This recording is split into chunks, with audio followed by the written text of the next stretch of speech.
Hi, everybody. How are you guys doing?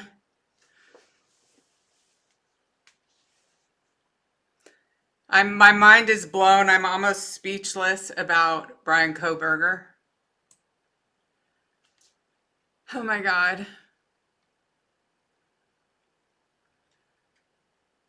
What did you guys think when you heard the news that Bryan Kohberger I mean, okay, it's obviously he's guilty.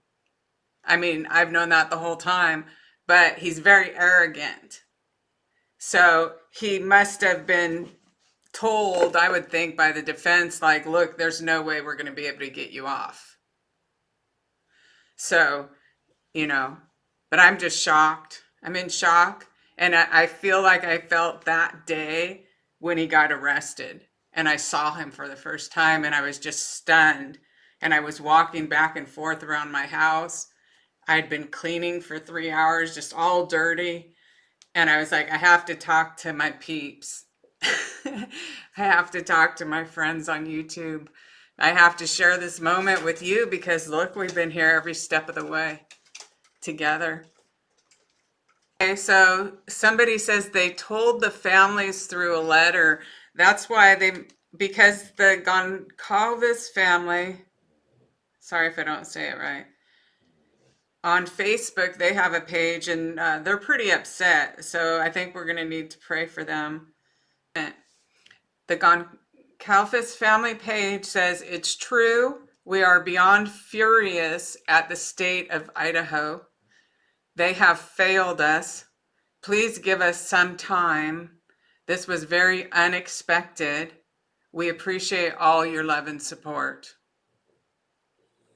So they're not happy about this plea bargain. And, it'll be interesting to know if they're going to start lifting information. Look, all the information. Look at this.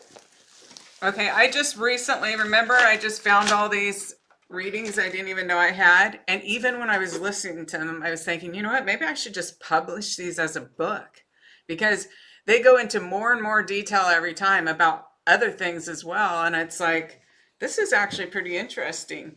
And look, so I've been printing them out. This is just transcripts I put into Otter of about 8 of the readings. I think there's about 20 or 30.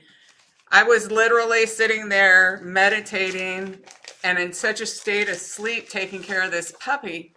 See, what if you don't know, my dog had puppies on the 22nd, which is when I listened to the recording and heard the first reading I uploaded. That has almost 500,000 views now. And I didn't even know what was on there other than I'm just in shock. I'm in shock. But what happened was my dog had puppies, but she killed 4 of them and I was able to save 1. And because she did that, I had to take care, and you have to get up every hour and a half. And so I went into this fugue state after a couple weeks of that. It was really weird. I was walking around and I wasn't asleep and I wasn't awake. But apparently when I would lay down, normally I lay down to meditate, I have an audio recorder. I would turn it on, just this little thing. And it turns out a couple months ago, somebody from TikTok that I don't even know wanted some information. And I went into my files for her. And lo and behold, there's like this whole dump of readings that I didn't even know I had. And so my main goal was thinking, I'll go get the knife. Because I tell you, if I had 100 grand and I was going to bet money, I would bet it all that he buried that knife. I don't even care what he says. If he said he threw it in a river, that's because he hopes someday he could sell it to some psychopath who collects killer items or something. Oh my, that's rude. They told the family through a letter.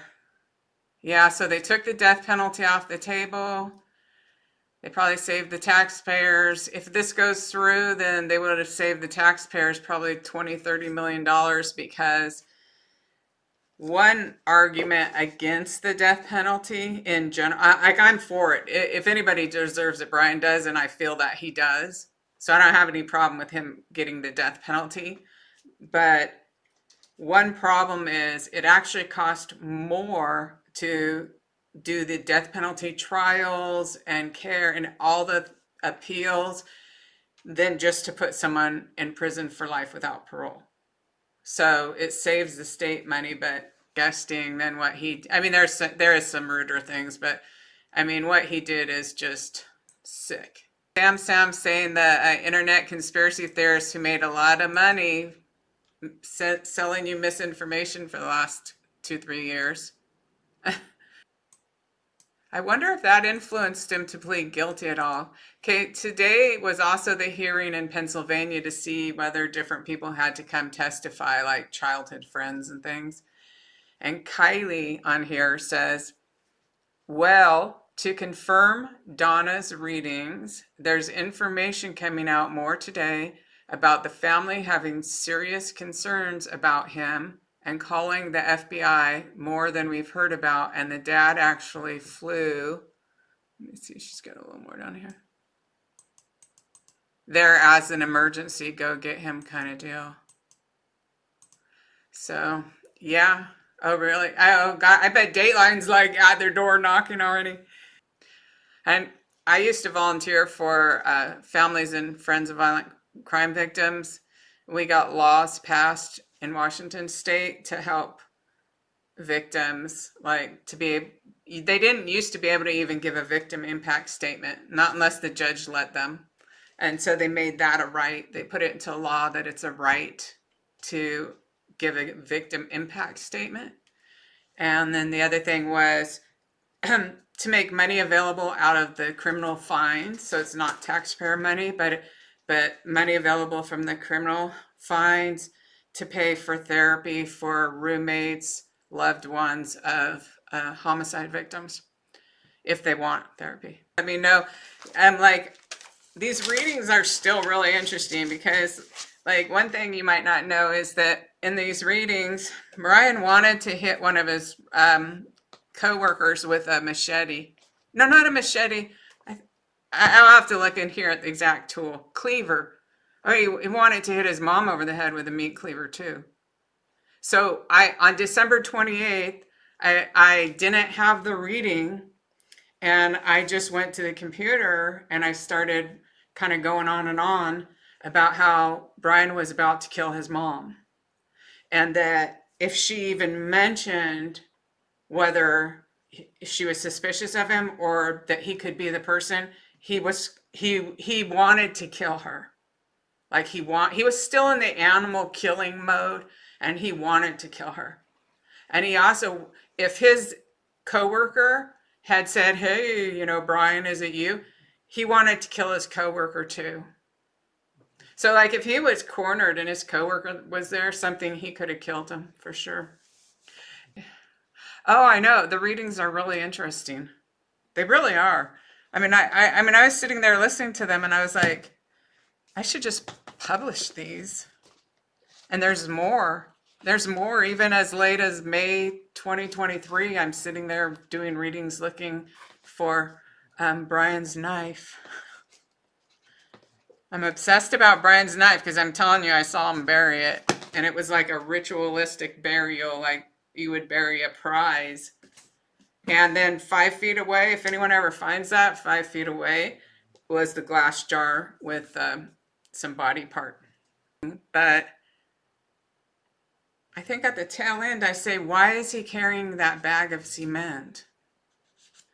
And I don't even know what I was talking about, but my goal was trying to figure out about the knife. So that's interesting to me too. Oh yeah, no, I will definitely publish them. The reason I haven't just thrown them up there is because I was planning on going up to Idaho and looking for the knife if I found enough clues. So I just kind of wanted to control that myself. But then I decided we were getting too close. So I put out that recent video about Cranberry Creek, which was really weird because I never knew a Cranberry Creek existed anywhere in the country, much less in the area where Bryan went. I fully believe that the day after, when Bryan comes down to Lewiston, that from that point is where he goes to bury his knife. And the police have things like his favorite hiking trails and stuff like that. But so I was getting this Cranberry Creek, and like I said in the video, a lady who had helped on the Tylee Ryan case lived near there. Because I was actually on Google Earth, and I was going up and down the streets, and then I'm seeing this. She put a she shed on, a shed she made for herself, and she called it a she shed. And I recognized that on Google Earth. I'm like, oh my God. And I sent her a screenshot. I said, do you live here? I literally found this person on Google Earth. And so she lives near where the Cranberry Creek is. So, yeah. And Steffi says, I think he buried at YY Park. And that could very well be, because throughout this case, Bryan has done some nods to different serial killers. So like if I drove up there and I wasn't 100% sure, I would 100% sure drive through YY Park for sure. Because he's done more, even the thing about the apple. Somebody sent me a screenshot and I've misplaced it, but there was some serial killer that he would stand there and eat an apple after he killed the victim, or something like that. I can't remember exactly. So it's like multiple things he's done, including like when he says to the cop, when this is all done, let's go have a cup of coffee. He was just using statements from different serial killers. So he could have very well put it there in YY Park. I just have not received that. Kohberger's family page on Facebook. Aubrey was unable to attend the meeting with prosecutors to beg for additional concessions to guarantee certainty in this case. We are all in awe of how she was able to perfectly articulate the following, especially at only 18 years old. We are so proud of her. So they put the statement from her sister, Aubrey. I'll read that to you.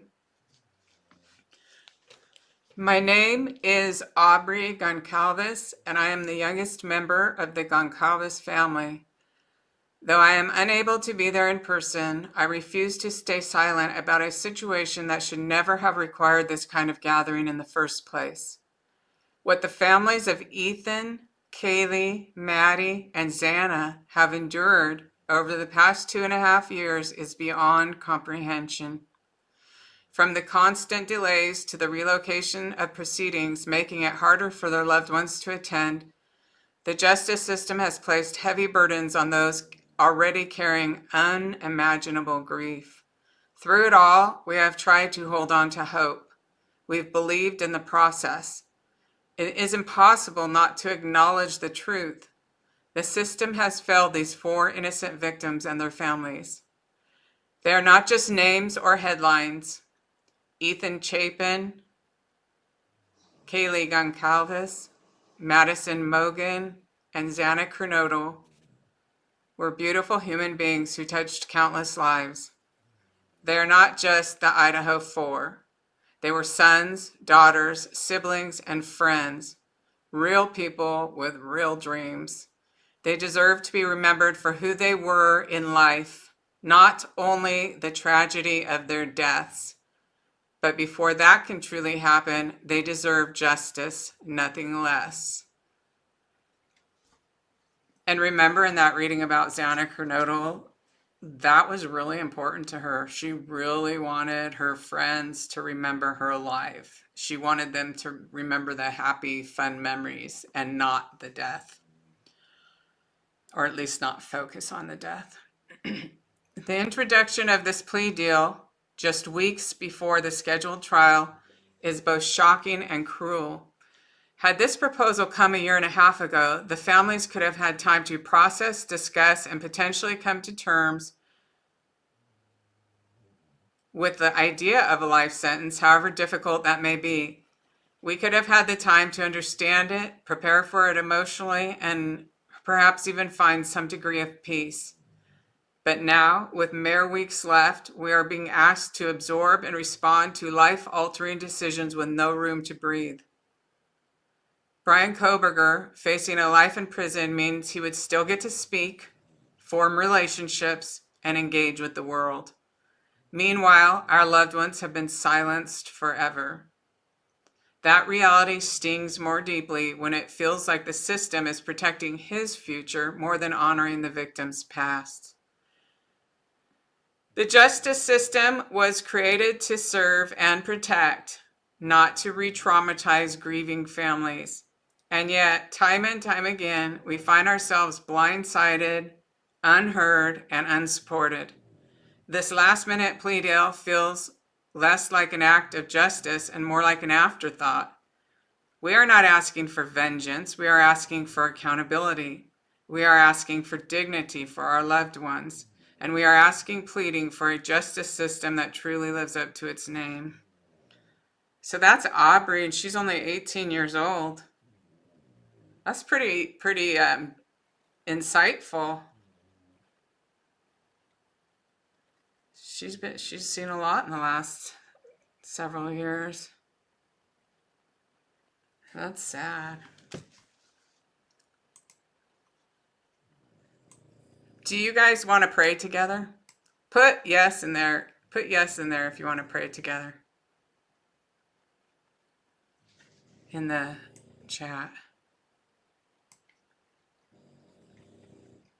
Yeah, let's pray for them. Okay. Dear God, dear angels, dear loved ones in spirit, we acknowledge your existence and the amazing world you've created. And today we're here to lift up the families of the victims of Kaylee, Maddie, Xana, Ethan, and all their friends too. Their teachers, their employers. So many people are affected by this crime. And I am praying, and I believe the people I'm on here with can share this from our hearts to ask for healing to surround everybody who's been impacted by these crimes, including Kaylee and Maddie and Ethan and Xana on spirit. That we just pray for peace and healing, for love to surround them even in their pain. And for all the people who've watched this case, who've identified and internalized this case. I pray for peace for everybody, including myself and anybody watching this. In Jesus' name, amen. Yeah.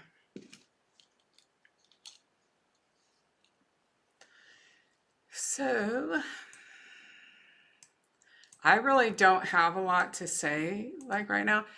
If you guys want to say anything or ask any questions, or if you want, otherwise I could come on in a few days and we could talk again. It's just more like, for me, I feel the same way I felt when Bryan was arrested, where it's just like I'm just stunned. I'm really just stunned that he actually pled guilty, because I just feel like he's this most arrogant, condescending, obviously doesn't value human life. And so I was surprised he pled guilty. So Anne must have just let him know that, like, there's no way you're getting off. The judge won't throw anything out. I bet her biggest regret is demanding to be released from John Judge, or is his name Judge? He was she was toying with him and he was letting her, but maybe it wasn't anything important yet, so he just let her think that. I don't know. But getting to Judge Hippler sealed his fate. There was no playing around anymore. And a trial would be interesting, but it's stressful too. It's real stressful. So in a way, it's better that if this goes through, he does this, he signs the thing and is sentenced, and goodbye and good riddance. You know, it'd be nice if they wouldn't let these killers give interviews, don't you think? Like, look at Lori Vallow. Yeah, she makes me want to throw up. And she, like, ugh, she thrives on it. She just thrives on it. Having said that, of course, she's going to be having an interview aired with Nate Eaton tomorrow, and that will be interesting to see. I think it'll be, for me, just as interesting to see Nate Eaton because he's been so absorbed into this case for 5 years. To watch his facial, if you watch it, watch his facial reactions too. So let's see if there's any. Would we learn about all the evidence? Yeah, I think so. I think that now there would be, but they might hold it to sentencing to make sure it goes through. I don't know. But other than like victim pictures and things like that. Yeah, I never did my video about is Bryan Kohberger a djinn? That's D-J-I-N-N, a djinn. So why did he kill him? Stacy, I have an entire video called Motive. It's in my playlist. If you look in my playlist, there's almost 30 videos in there. I'll summarize it like this. Bryan Kohberger hated girls that he could not have. He felt like they were fresh candy around town flaunting themselves, but he was angry because he could not have them, and that made him feel inadequate. So his way of dealing with that was he wanted to kill them. That's it in a nutshell. I was literally connected to his brain. When I was out of body doing the astral projection trance mediumship, I was connected to his brain starting from the time he walked up the side of the house. Like everything he thought, I received all his thoughts. And I swear to God, those words are from him. He hated them. Hated. Because he couldn't have them. Most guys, if they couldn't have someone, they just go find some other way of dealing with it. But he would have had to have that inclination anyways. I mean, it does make you wonder, like if his mom or dad ever gives an interview, or his sister, if like when he was little, did he ever kill animals or start fires or those kind of generic things that a lot of these people have in common? Is like when they're little, they like to hurt animals and stuff. Oh yeah, his sister being the main tip. Wouldn't that be cool if she said it's because she heard the Kohberger bread clue or the Kohberger bread, the bread clue. She's like, oh yeah, Kohberger bread. Let's see. And what's this? Oh, thank you, Jen. Thank you so much.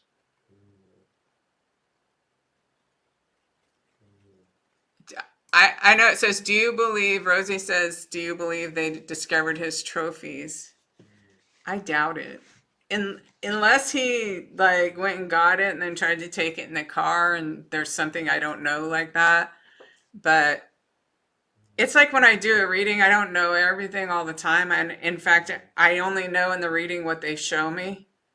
And I have to try to interpret it right and get the feelings and stuff. And then afterwards, you guys, when I put it up, a lot of you help and you do research and send it to me. I mean, without that, I would not be able to do so many. Because I used to do them by myself, but 1 or 2 a year or something like that. Because I would have to look stuff up and then, do it when I feel like it and stuff. Let's see. Oh, and then Molly says, I wonder if the DoorDash driver was the key. I don't know. I doubt it. But you know what is interesting was someone mentioned the other day that the DoorDash driver actually normally did not go alone. She would have her male friend with her. And so there might have been somebody else sitting there watching them. So that it'll be interesting because I definitely saw a male. So the person that I saw watching from behind the pole was not a girl. It wasn't that girl, the DoorDash driver. It looked like Jack Showalter's fraternity picture because but they didn't show me him. They showed me Paul Murdaugh's son. The only thing I didn't know was because in the second reading, I think I put it up about a month ago. I think it's that reading, but in one of the readings, I'm saying he's coming. Okay, so I saw him like keep moving his car around, right? And then I was thinking, oh, he in the end he parked there, but no, now I do think he did park above, but he didn't cut through like some people were saying. He walked down the street, the hill, and then he walked across the driveway, and then he went to the front door, and I didn't know if he really even tried to open it or if he was just trying to make it look like that. Like I wasn't sure. And then he walked around the side of the house and went in. And I know he went in Ethan's room. Like I'd bet 100,000 on that too. Like you couldn't convince me otherwise. Oh, so let's see. Sylvia says this is about Lori Bella. Let me see.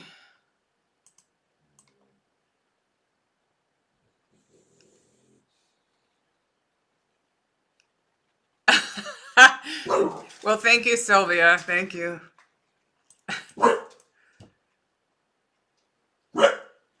Yeah. This person, Walt, he says Jack Showalter is one happy elephant tamer in Africa this evening. Oh my God.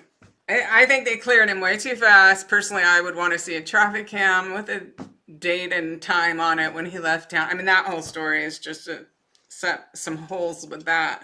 But I'm not saying I think he's any part of anything at all. I'm not saying that. I thought at the most maybe he was walking by and it'll turn out he's a witness or something. But then I also wasn't sure. Are they showing me, oh, that's how I got into that. Okay, they show me him come stand behind the phone pole and then look out. But when I'm seeing him, then I'm seeing this red-haired guy. And then I don't really notice. I feel like it's the same guy, but I'm seeing him go up to the front door, and then when I'm coming up, like I'm floating, I'm coming up right behind him. That's how you do it over there. You float. And I'm floating up right behind him. That's why I realized they were going to connect me to his brain. I see he has the dark brown curly hair. But then in the house, I'm saying, what's the deal? Did he dye his hair? And in the house, he's the only one I saw. So that whole thing, there's a few weird things. I mean, a mediumship is not like the physical world. You're going into the energy world. It's almost like you're walking through a hologram. Like even in the Gabby Petito reading, it's like all of a sudden I'm like, and now I'm at the back of the van. Then I was out of my body at the back of the van. And it's like a hologram. I'm watching them in 3D, but they're like translucent. So you don't see it exactly the same way. And it could be like, figure if there's 10 dimensions and you're seeing different things that happen at different times, but you're kind of all seeing them at once and you're like honing it. It's weird. But it is a really valid way. You could see, from that first reading, how much stuff was right. It's a really valid way of looking for information, especially in cases that don't seem to have a lot of evidence. And that's why sometimes I wait, like, when it first happened, it was like, you just kind of watch and wait, and it's like, nothing seems to be happening, then maybe I'll do a reading or whatever. Oh, yeah. Yep. They are saying that he was set up by Ellie. Oh, okay, it's one of the conspiracy theories. Let me see. I will never forget the kindness you showed in offering readings for the families and friends of the victims. Yeah, thank you. Maybe he was turning red. No, you know what it is? The pictures of him as a teenager, his hair is reddish. And that's why I'm thinking maybe if I print out a few more of these readings, I'll come to some certain conclusion. Oh, and there's another thing. There's a whole 6-minute thing. Okay, so in that first reading where I'm talking about who is Bryan approaching who I believe is Kaylee in the downtown area near Friendship Square. In the other reading, it expounds on that, and it's 6 minutes long. For 6 minutes, I'm talking about what's going on with this guy, who I identify as the killer, right? but I need help because the audio quality is so bad. It's so bad. I need one of these people out there. I know there's several people out there who can work magic with audio. See, even know what I was saying. But I mean, I can hear a grasp, and I know that whole scene I'm talking about is that downtown scene. It's pretty interesting. Let me see. Maybe it was him as a rejected kid. Well, you know, it very well could be if contributed because he was overweight and this main bully of the mean girls that used to bully him looked very much like Kaylee Goncalves. I mean, really looked like her. They could have been like both when that girl was young and Kaylee's age, very similar. Right, yeah, and when his hair was lighter when he was a teenager, it was red, so I don't know the answer yet. I really don't. Thank you, Scorpio. Thank you very much.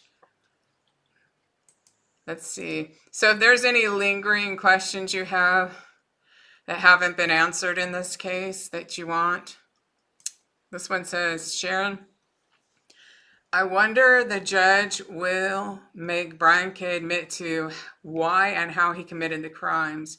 Oh yeah, they should make him admit it on video. So if he ever tries to do a parole thing in 20 years from now, if we're all here, you know, if he ever tries to do a parole thing, then they would have the video, which is far more compelling. Let's see, new comments. Yeah, like I said, if there was any questions you have about this case that you kind of never really had answered, just let me know. I literally, I know more about it than almost everybody. I hate to say this. I'm not talking about the police and the prosecutors. I'm talking about when I hear the like experts or kind of some of the other YouTube channels, I mean the big ones and stuff, they think they know everything. And they're wrong half the time. Like Blum really has it wrong. Sorry, Jennifer Konopfendorfer does not have her finger on it. No. Some of these people, I mean, and the thing like that used to really irk me at the beginning was they had all these experts on that kept saying the reason the two girls were still alive was because Bryan was tired. It's like, oh my God. That's almost as crazy as Howard Blum saying on Dateline that he was having some misgivings. Why does Howard put human feelings on this person that does not have human feelings? He was not at all having misgivings. He had no fear at all, no hesitation at all. And when he went in Xana's room, he was all business. Okay. And then that other thing they kept saying about why they're alive. Why they're alive is he gave himself a certain amount of time.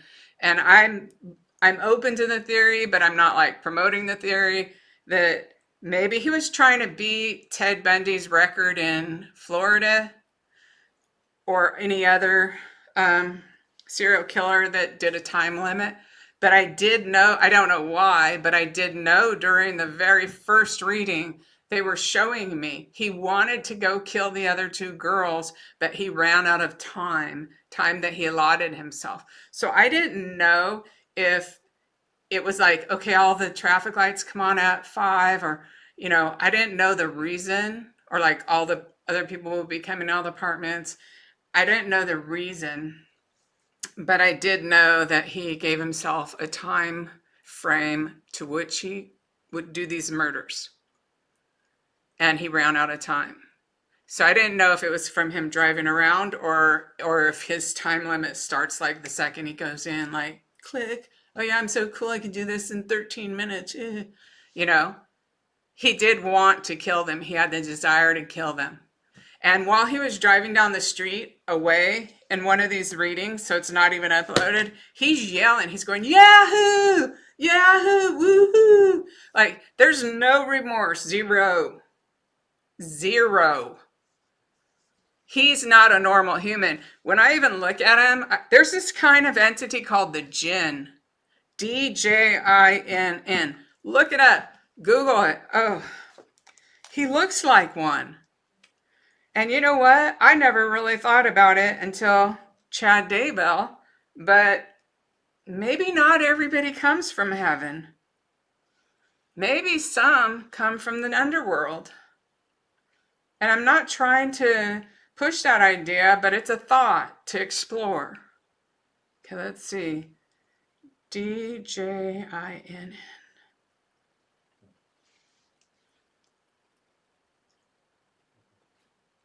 Okay, let's see.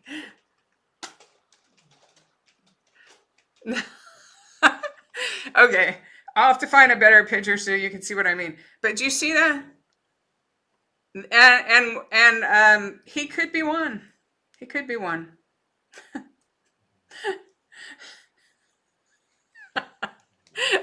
I mean, does this look like Bryan to you? Okay, let me see. I know it could seem like you're like, what's she talking about? You'd have to have the right picture. And when he's walked a few times, it'll hit an angle where if I screenshot that frame, it's like he looks like a djinn. Watch, I'm gonna ask Grok to make him a djinn. See if it works. If you guys are not on X, you should be. It looks like I've made a few profiles there. The one I use is Psychic Reverend Donna Seraphina, and it says Donna Seraphina 7, and it has a blue check.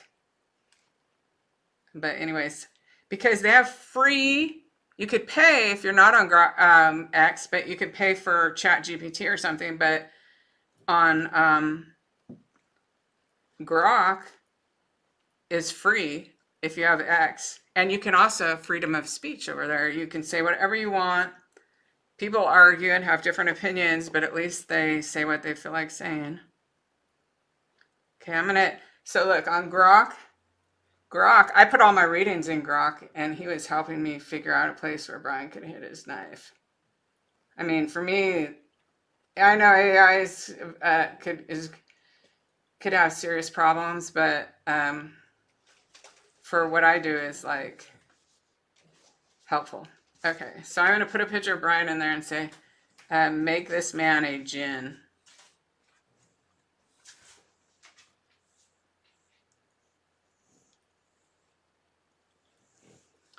That is something to think about. Do you guys think that? I never thought about it before in my life, but after Chad Daybell, I started thinking maybe some people, maybe they didn't all come from heaven, you know?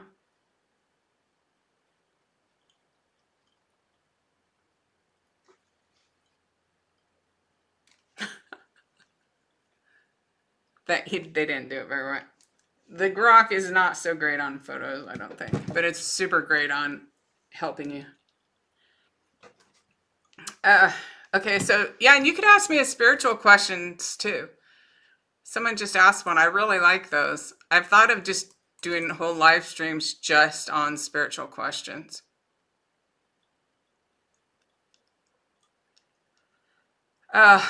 Yeah, Chris Watts finally gave details. I'm sure he will eventually, and plus he likes attention, and he likes control. I wanted to find, someone asked a spiritual question. I wanted to find it, but I'm trying to, let me see. Oh, here it is. That makes me want to ask if you know, can AI be inhabited by spirits? Oh, I don't know. I'll have to meditate about that. But there's some weird things going on, you know, with this idea they're trying to sell people, that they're going to merge man and machine, and that they're going to upload your consciousness into a machine, therefore you won't need your body. That's an excuse to kill people, for one thing. But look up soul snatching. That's an age-old satanic dark occult activity to harvest souls and feed them up to the great demon or whatever. And then listen, in that context, listen to those people who promote that transhumanist agenda. Oh yeah, so Linda says she wondered if Bryan Kohberger has done this before. I do too. And I don't think I ever covered that. I don't know for sure, because I don't know what's on those other there's a bunch of readings I haven't even listened to.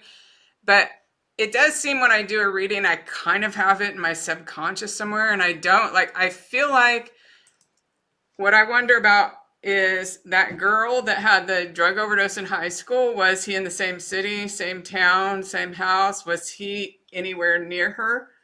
Because maybe he just likes watching people die or something. But maybe he wasn't even in the same town and I don't know. And I didn't do a reading to find out, just because it's so brutal. Like, diving into that energy is really, really brutal energy. I would say that I recognize, if I do a murder reading, I recognize the energy.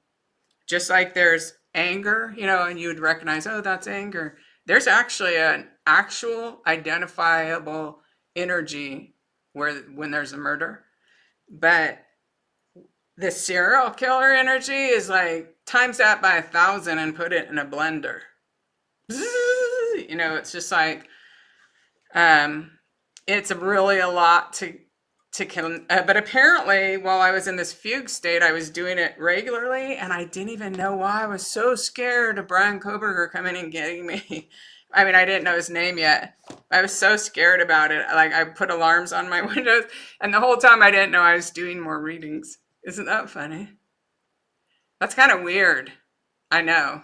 To me, that's one of the weird things about this that I've learned myself.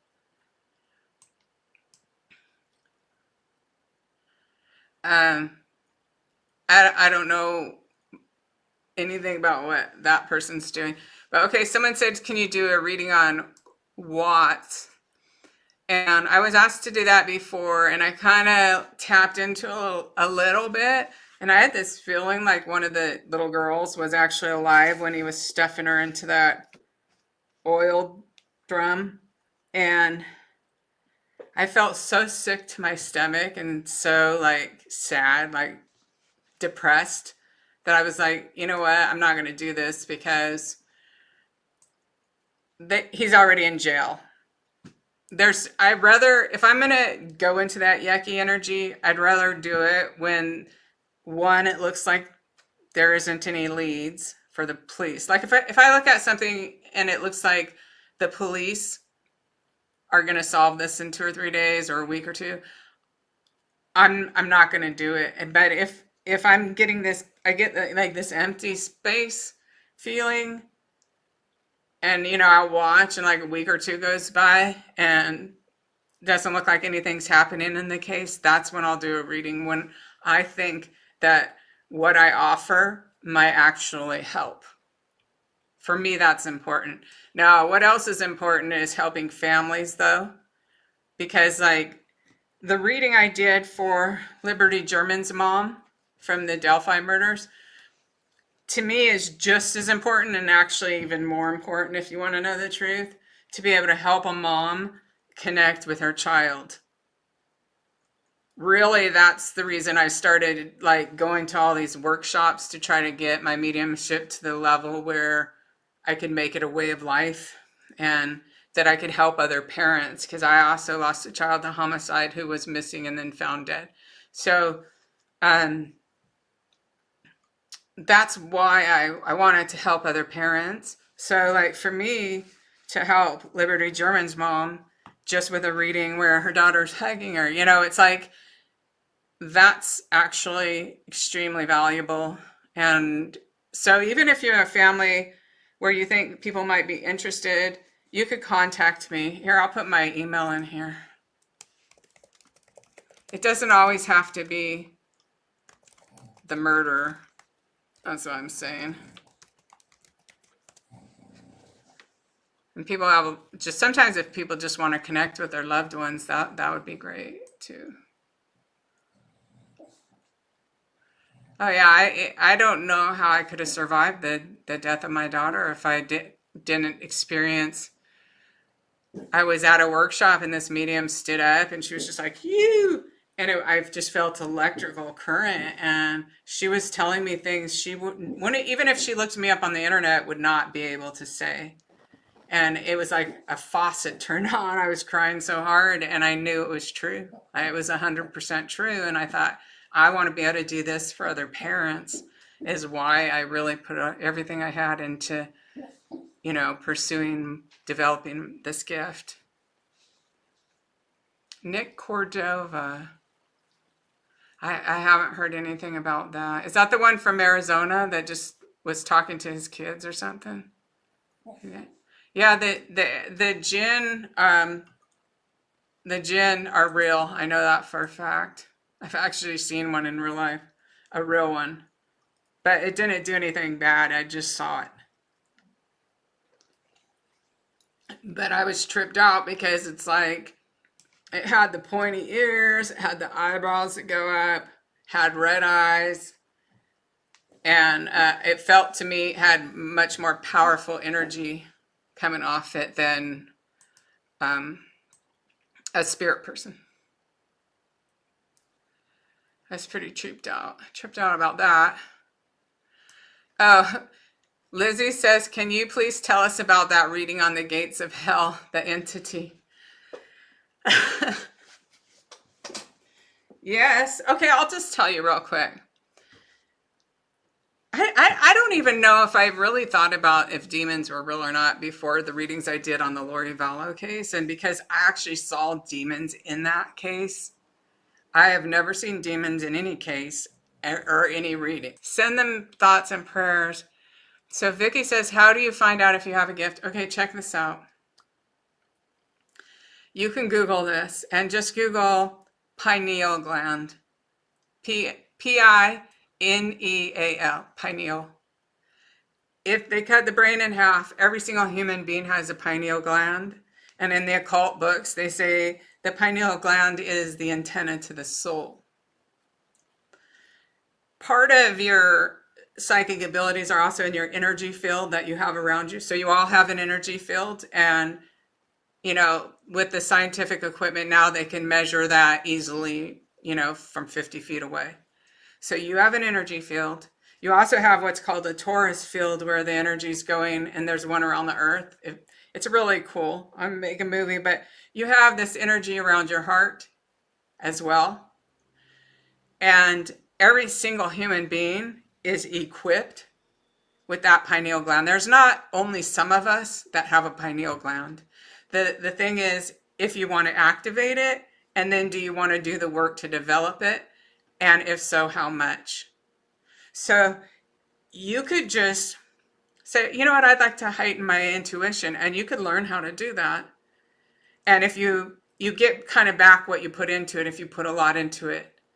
And ditto, if you want to learn to communicate with spirits, you can learn to do that.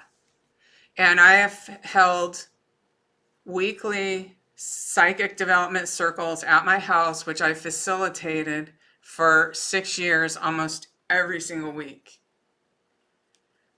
And I feel like there's not a single person that I've come across that I have not been able to at least have them feel what it feels like to have some spirit communication. So whether they did it when they left, or, if they wanted to keep coming back, then they could develop it more. But Vicky, you could do that if you want to do that. And, in a couple months, by September, I'm going to start up the Zoom school again, the membership school here on this channel, which is really fun. So we meet on Zoom once a week, and I do it kind of like I do the circle, but it's just, keep it kind of not a super huge group.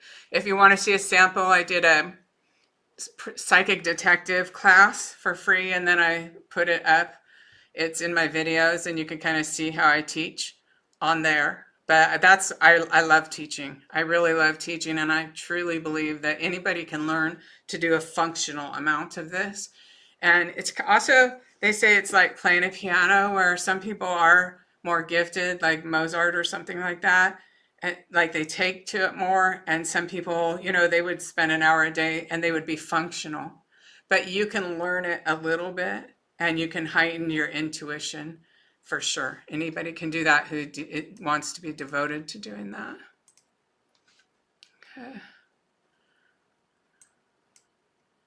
Yeah, I believe that someone says, I grew up experiencing a lot of things, and so have a lot of us. And that's the thing. before social media, it wasn't talked about, or like, say you try to tell your friends, oh, I woke up and this thing was floating through the air. My keys were floating through the air for real. And then they just disappeared. And I actually said out loud, those better be on my dresser in the morning, but they weren't. And I had to get my car rekeyed. Like, it's a real story. But people have these kind of events all the time. I mean, there's a lot of supernatural things that people out there experience, and they don't really, nobody knows and stuff like that. Okay, so Mother of Cycle Breaker says, his pleading like this at the last hour is another way of having him control, him having control. He's a coward. He's so evil. I mean, to me, even the thought that he could possibly get off and run across, I totally believe that if he was free, he would try to beat Ted Bundy. He would just go for it.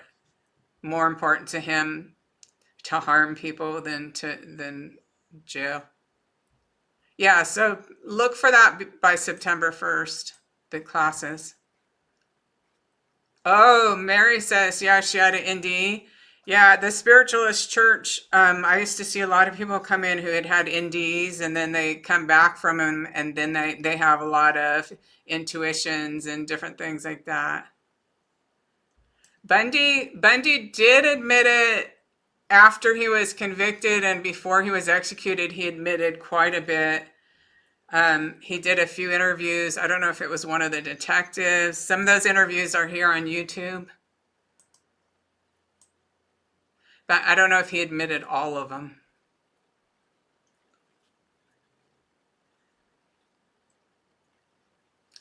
Someone says, I hope Kohberger continues with copying Bundy and confesses the whole thing on camera. Yeah, videos, how to activate your pineal gland on YouTube, for sure. You can just type how to activate your pineal gland. And, summarize it. You could do breathing exercises. They're taught in Hindu. You could do yoga, because that also includes, there's like all these nerve endings in your body that are not used. But when you do the yoga poses, it activates those nerve endings, and the breathing activates certain nerve endings. And chanting, to hum, to make your pineal gland vibrate. Obviously, you want to filter your water and meditate. I mean, it really kind of boils down to that. But yeah, if you watch some of those, definitely helpful.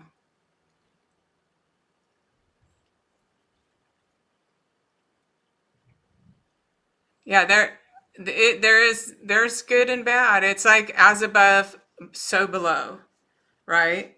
And I know some people go, oh, if you think of demons, you manifest them, or if you think of anything bad, that's a whole nother video. Just suffice to say, like, it's just good to keep allowing and asking for love to come in, but they are real. And through all this, I've learned through when I asked my daughter Nicole over the EVP, which is electric voice phenomena, I asked Nicole why the demons were keep buzzing this guy, like in a way harassing the guy. And she said, because the trauma he gets off is their sustenance. That's what she said. So that's their job. They have a job to do. Oh yeah, that's what that keeper of the gates of hell told me too. They have a job to do, because I was asking him that as well.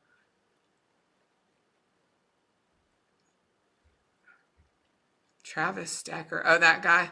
I really don't want to do a reading on Travis Decker, because I don't really want to feel the trauma, pain, and terror that his 3 children felt when they were shot. I mean, if their mother wanted a reading just to connect with her kids, and maybe we got something from Travis, I would do that. But I don't want to sit there and like tap into Travis and then walk around crying.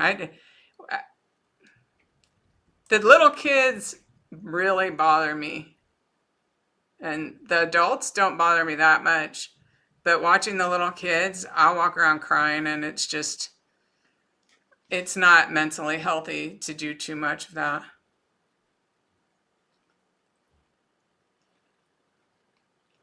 So she asked if I felt it was Richard Allen.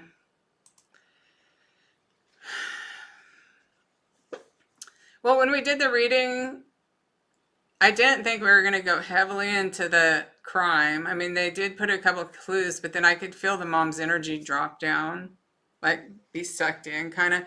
And I asked her, do you just want to hear from your daughter, or do you want to hear about the crime or whatever? And she just wanted to hear from her daughter. So I didn't follow. I didn't go down the hill. I didn't see the killer. And I did not watch the trial of Richard Allen. My feeling kind of was like, okay, so there was the theory about those Odinites or something like that. I don't think that excludes Richard Allen.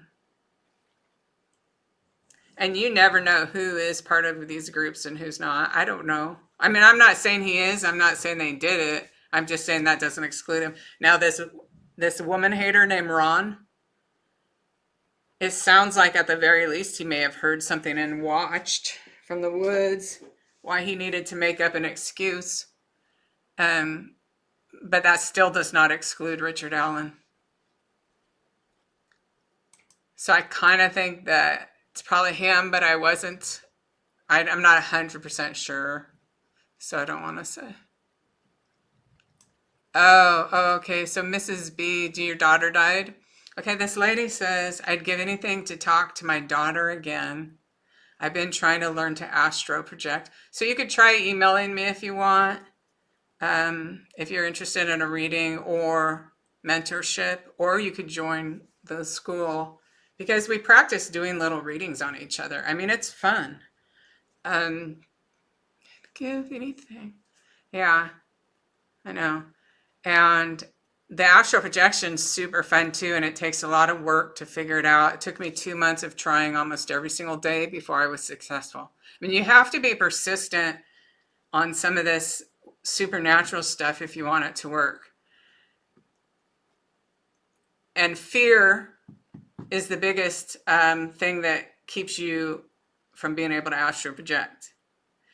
And how I was finally able to astral project is I had the bright idea of turning it over to my spirit guide and asking to be accompanied, and so that I could just let go. And then I was successful that time. Because the second you feel fear, you're back in your body. I think that's the hardest part. But once you do it, it becomes easier and easier once, because you can, the feeling, and then it's so amazing that you can't imagine how anybody could live a life without doing things like that. It's mind-blowing. I actually saw ETs. That's the first time I astral projected, I saw 3 grays. And I was never into aliens. Well, I didn't not like them. I just didn't even have an opinion until it was the coolest thing ever. So how you join the school? So, okay, it'll start again at the very beginning of September at the latest. So just keep an eye out, and then you join as a member, and then you're in the school. And you can also join, I have a Facebook group under the same name as this channel, which is Psychic Reverend Donna Seraphina. So I have a Facebook group, then you'll kind of like be more in touch. Plus there's so many fake profiles of me out there that if you're in the Facebook group, you'll know you're actually talking to me. I'll just knock something over. Let's see. Oh yeah, Evie, that was cool. Rocky's doing really well. Thank you for asking. He's my baby. So the plea is Wednesday, July 2nd. Oh my God. So Betty is coming on right now and saying, I hear the plea is on this Wednesday, July 2nd, and that lots of stuff will be suddenly released. Oh my God. Oh, it makes me not even be able to breathe. It like takes my breath away about that. astral projecting is, okay, you have multiple bodies, right? I'm summarizing this. You have a physical body, but you also have a mental body. And you have an energy body. And you are you before you're born. You come into your physical body and you leave. But did you know you're not stuck in your physical body? You're not stuck. There's no requirement that says you have to stay in your physical body this whole lifetime. You literally could lay down on your bed and leave your physical body there and sit up with your energy body and visualize yourself pulling yourself out. Visualize yourself on the roof. Look around your neighborhood. Visualize yourself going up and up and up and up. And then you might get pulled into a wormhole. And all of a sudden you'll be going so fast. It's like 1,000 miles an hour up this wormhole. And if you get scared, you're right back in your body. You got to start all over. I tried for 2 months, almost every day before I was successful. But when you are, and you're out and you don't feel fear, then it was like when I was coming to the end of the wormhole, that's where I saw the 3 aliens. But they were just like looking at me, like if you were coming into a Starbucks and someone looked up, like, that's just, they're looking there. There wasn't really, I didn't feel any fear at all. But they weren't welcoming me or anything. They just looked at me. And then I was out, and I had thought so many times about what I would do when I was successful, because my goal was to astral project to where my daughter is.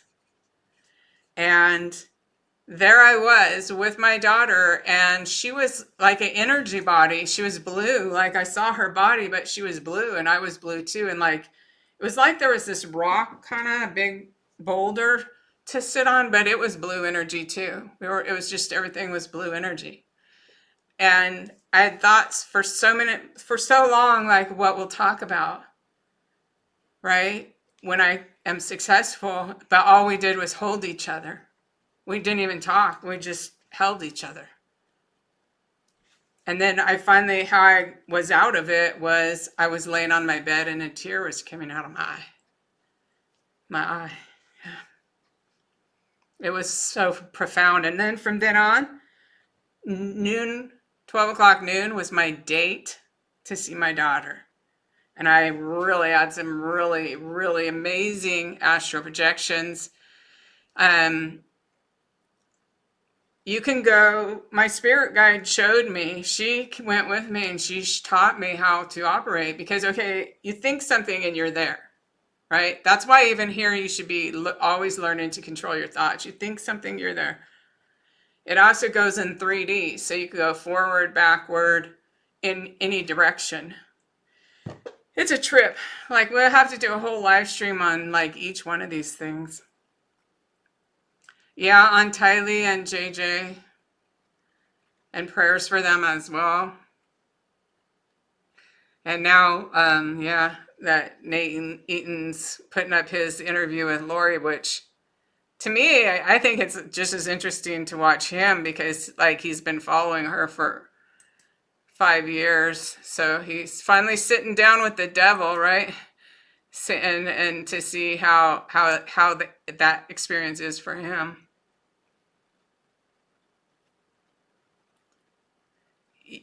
Is this Monday? Oh, so when is it going to be on? The Nate interview? Tonight at 7 or something like that.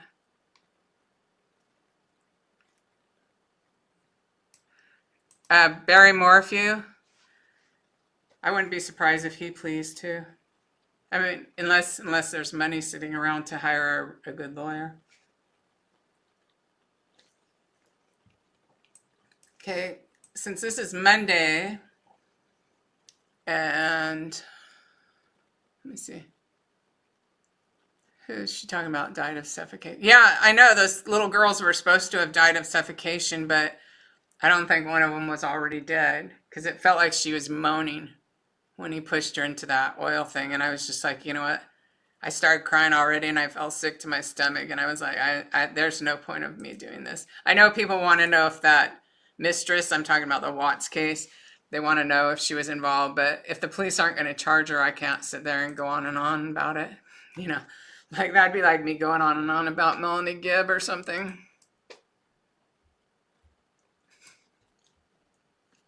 Let's see. Have you any more readings of? No, I didn't do any more because I don't even know if they searched the areas I said. And if I'm yelling at the wind, I'm starting to get to the point where I want to know. Well, I would really like to work on cases where there's some money where I can be flown out there or rent a car or whatever and go out there and try to help look. Because it's real frustrating for me to do readings and then, there's a limit to what I can do. But I just can't do these every day of these little babies. If the RCMP has my phone number, they know about me. Somebody went and told them about me. They know about what I said. If I heard that they looked in those areas, and they wanted me to do more, I would do more. But I don't just want to do it for no reason. Okay, let's see. I astro when I was in 8th grade. Oh, a lot of kids do it. Some people say you do it when you're dreaming. Sometimes maybe severe or something similar. You're allowing your consciousness leaving your body and touching in with something else. Yeah, remote viewing. That's another thing. So in remote viewing, that's kind of like a psychic thing. It's developed by the military, so it's kind of a left brain way of doing some psychic work, and that's fun. I took a 12-week class in that.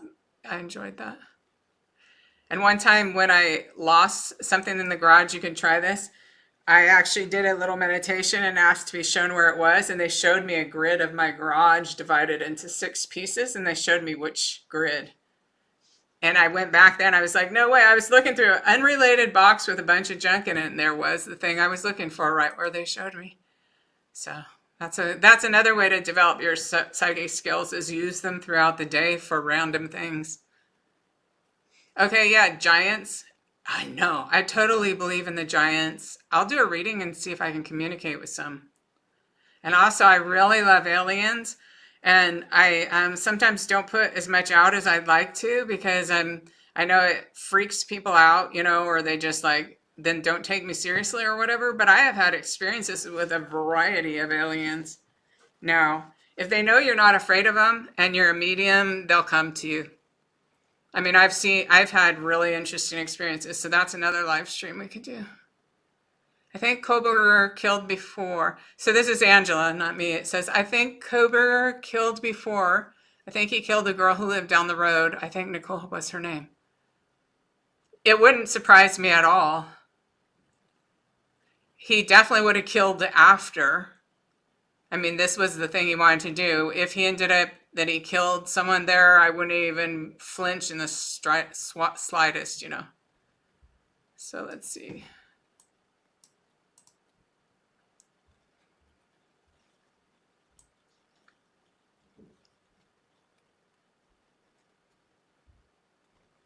So, oh yeah, the aliens are mind-blowing. Okay, I'll just tell you this one thing about the most beautiful alien experience, but it has to have its own video because I have to be able to convey how beautiful it was. I was laying in my bed, and there's 3 little things of light that were started out as like a speck of light, and then got a little bigger, and then it was kind of like the shape of, not an angel where you see the feathers, but just kind of that shape of light beings. And there was 3 of them, and I was just like, oh my God, how beautiful. Because I'm a person that sits around and asks them to do that. That's another thing. You have to ask them and not be afraid. If you're afraid of them, they're not going to come.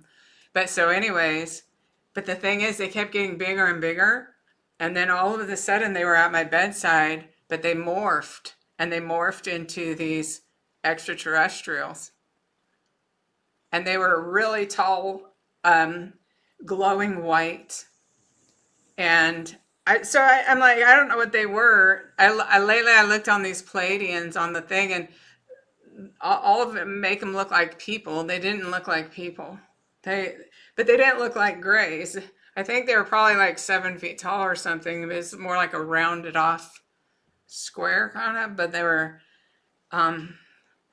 all glowing light. And then it was like a sleeping bag. They just like, but it was clear, and it wasn't confining, and it was full of something, but obviously didn't spill. And I was just floating in the strongest feeling of love and peace I ever felt in my entire life. It was mind-blowing. And then we were probably on their ship or whatever, because they had me on a bed. And they didn't do anything bad. And we don't have to have a reading about that, or I'll make a movie. But for about a month, I was literally walking around just longing for them, just begging them. Like I would sit there, and when I meditate and pray and just say, please come back, please open. If they opened a portal in my living room, I would go. Literally, I really would. I never felt that intense feeling of love like that before. It was really, really amazing. So that's aliens. I really love them. Do you think, okay, Patty, you tell me, do you have a feeling, this Patty, she's wondering about Sebastian Rogers. But I was just talking to Lauren from Sweetie Pilo True Crime. She couldn't come on because she's in the middle of a family thing, but she was feeling like that. And I'm just wondering if you were asking if you were feeling, I don't have a feeling one way or another. Oh yeah, the light people. That's what I call them. They were light beings that came in my room. It was one of the most amazing experiences ever. I literally, even if they opened up a portal now, I'd be like, okay, bye. Grab my dog and go.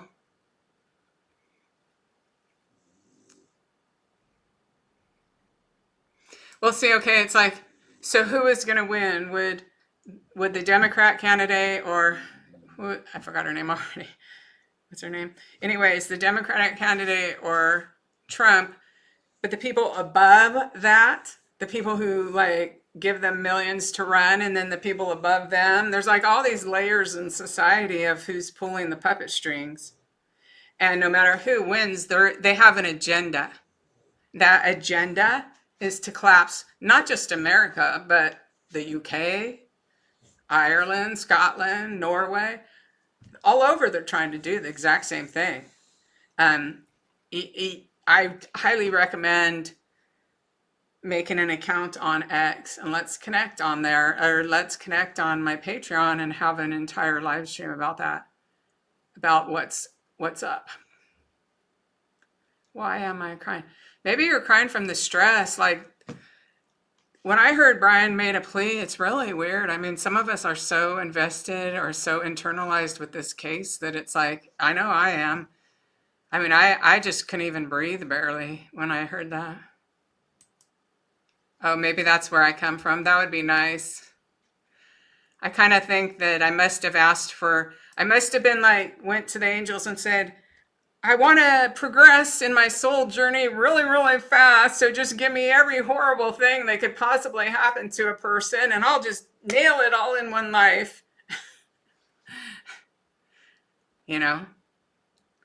But I mean, it was so peaceful and loving. No, I didn't get names. Like someone said Galactic Federation. I didn't get names. All I know is I was just longing for them. I couldn't stop thinking about them, and I just wanted them to come back. Okay, so Purple Rain says, with reincarnation, how many times do you feel you have to come back? That's so interesting. One time on EVP, electronic voice phenomena, I was talking to my grandmother, and she was saying you don't have to reincarnate. Okay, some people do it because they want the experience, or they want to learn more lessons, or they want to progress their soul. So if you had a kind of crappy life, you have a lot of gunk in your energy body when you're on the other side, you can only go do a certain amount of activities or go up to certain elevations and stuff like that. And you want to clear that. And so you're like, okay, give me another life or whatever. Or maybe you're over there and you're bored and you're like, yeah, I want to experience chocolate and love and dancing and sex and marriage and babies. I want to experience that. So they might do it, but it sounds like it's volunteer. And my grandma is in a very high place, and where she was there was a lot of flowers and little houses. It was really nice. It's all energy world, but it was really nice. But my grandmother was a special person, so she said you don't have to come back. And sometimes here's another thing I wonder. I think about these things a lot, but I'm not trying to tell you it is that way. I'm just trying to say, if there's 9 billion people on the planet, what if everyone that ever lived in the last 500 million years is here all at once to experience the cataclysm or whatever's going to happen, and then to be making choices along the way, like this intense period it could turn out to be. And we're all here to make the choices we would make just for whatever reason, Okay, let's see. What about babies? What about them? The babies were alive as spirits, and then they go into a baby body. One interesting thing about that is in the Tibetan Book of the Dead, which was written, I think, a couple thousand years before Jesus was born, they say that the soul enters the body on the 39th day. And then now, in the year, 2000 or whatever, this guy, I forgot his name, but he did a groundbreaking book on this substance called DMT, which they believe is released when you go into the physical body. There's a flood of it. And when you die, there's a flood of it. And that also helps people, like if they take it with a shaman or something, they'll see into other dimensions. So, let me see. The mother of the baby, in her blood, they tested, and there's a flood of DMT at the 39th day of gestation, which indicates to me that potentially the soul enters the body at the 39th day. When you combine the Tibetan Book of the Dead from 4,000 years ago or something, with modern blood tests that show that this flood of DMT goes in on the 39th day, it's the exact same day that the Tibetans said 4,000 years ago was when the soul goes in the body. And then Trudy said, how do we figure out our past life? Oh my God, that's so fun. I should look up, I don't know if it will, this is my favorite. I'll have to put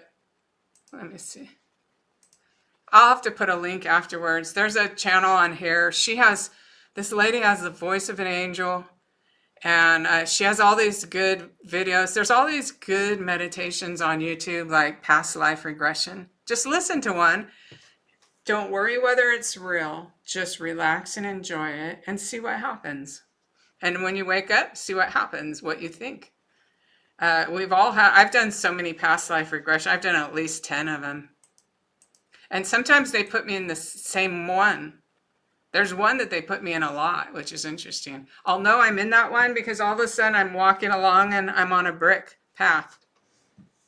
And it's very interesting. I must have lived either in Ireland or Scotland or somewhere around there. Yeah. So sometimes the things from your past lives carry over, like this person saying dying off a cliff and then being afraid of cliffs and stuff like that. Yeah, there's a flood of DMT at the end too, which is kind of nice. So I think that before you die and then you see into the other realms and you're actually not going to die at all. You're just going to sit up out of your body just like you do when you astral project.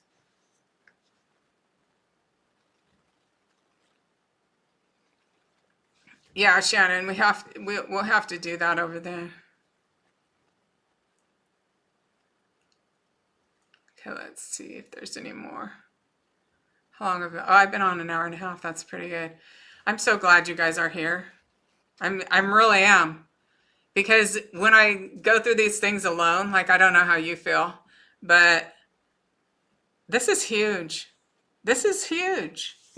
I mean, this is literally was what was next to my computer is literally these that I printed out of these readings that I found. 1, 2, 3, 4, 5, 6, 7, 8, 9, 10, and that's probably not even a fourth of them. That's what I've been working on, and I'm still going to work on them anyways because I think they're super interesting. And if we don't find out that they actually found the weapon, then it's still out there. Let's see. I'm so glad you guys are here. I'm so glad for the friend. I'm so grateful for you guys. I really am. You guys give my life meaning, starting way back when COVID, when I had the group Psychics and Sleuths, right, on Facebook. And I mean, I didn't allow people to talk about COVID in there. And it was a nice place, free from that. And we were just working on finding Kaylee and JJ's remains. And I made so many good friends. And just over the years with these different cases, I've made so many, really neat people on here. And I appreciate it. So I would just say, if you want to be more in touch, definitely join the Facebook group if you're on Facebook. There's 13,000 people in there. And we have deleted anytime someone's rude or condescending, we just have deleted them.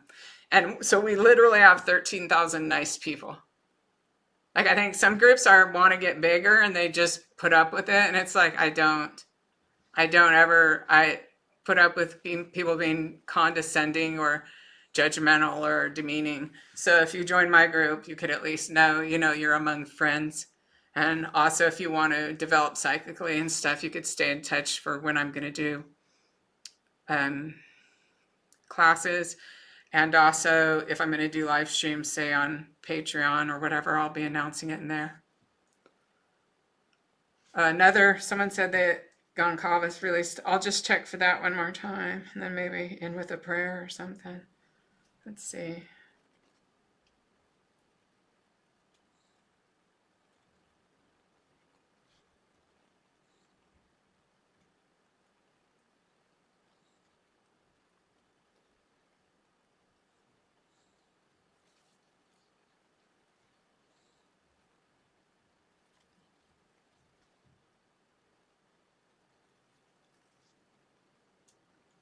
Oh, no, that's I read that one. Yeah, thank you, though. Yeah, they're very upset about it. But so prayers for the family, prayers for all of us, that we have a peaceful 4th of July and stay safe out there. All right. I love you all.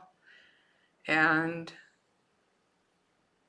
I always try to work on calling in love. Sometimes it's hard if you're doing stuff like I do and dealing with the real world, I'm sure you know, but we just have prayers for peace for all the people listening for this. Prayers that they feel the peace of God just surrounding their life. Prayers for healing for all the victims and all the families and all the people who have been affected by this. In Jesus' name, amen. Okay. Thank you, Denise. She said, I love you. That's real nice. Yeah, I know. Okay, you guys, I'm going to let you go, okay? All right.